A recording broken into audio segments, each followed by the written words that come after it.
Kaugnay pa rin sa pinakabagong taya ng panahon, makakapanayam natin ngayong umaga si Alzar Aurelio, weather forecaster ng Pag-asa. Good morning sa iyo, Alzar. Magandang umaga po sa inyo, Kara. Okay, Alzar, buong araw pa rin bang magiging maulan ngayon sa Metro Manila at sa mga karatig lalawigan nito? Dito sa Metro Manila, asahan po natin na maulap ng kalangitan at may mga pag-ulan pa rin tayo. Hindi tulad kahapon kung saan halos buong araw ay nakakaranas tayo ng pag-ulan. Sa ngayon ay asahan po natin ng light moderate rains dito sa Metro Manila. Pero sa Northern at Central Luzon, makakaranas pa rin ng kalat-kalat na pag-ulan at pagkidlat. At babala po sa ating mga kababayan sa western section ng Northern Luzon at ang western section din ng Central Luzon tulad ng Ilocos Provinces, Zambales, Pampanga at La Union na maging alertos sa mga posibleng flash flood at landslide.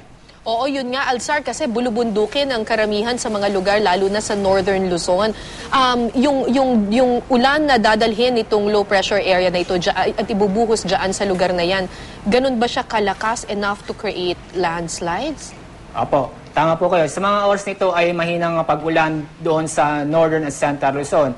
Pero sa amin sa data ay maaaring magkaroon ng malalakas ng ulan pagdating ng tanghali at sa hapon. Kaya po, paalala po ulit sa ating mga kababayan doon.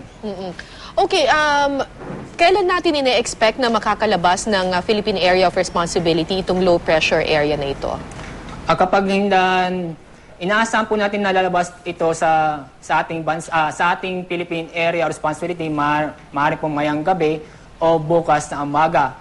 May possibility po na habang lumalayo ito si low pressure area ay maaari pong humina o malusaw habang ito ay papatungo sa Vietnam. Okay, Alzar, isa pa sa mga binabantayan na kahapon at hanggang ngayong umaga ay yung pagtaas ng level ng tubig sa mga dam.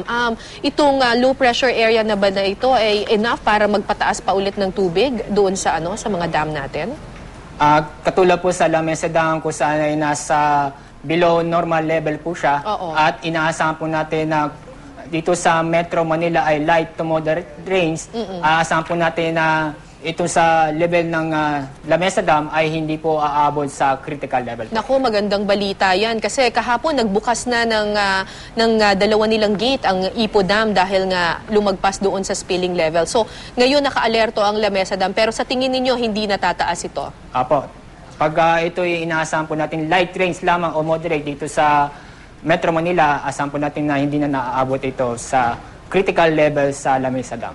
Okay, karagdagang katanungan lang, Alzar, advisable bang maglayag ang mga mangingisda ngayong araw na ito?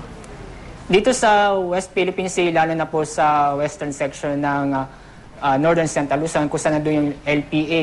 Alam natin yung low pressure ang dadala ng malalakas na ulan at thunderstorm. So, ang advice namin ay pag-iingat ang ating mangingisda kung sakaling pumala doon sa lugar kung saan ang low pressure area. Maraming salamat sa iyo, Alzar Aurelio, weather forecaster ng Pag-asa.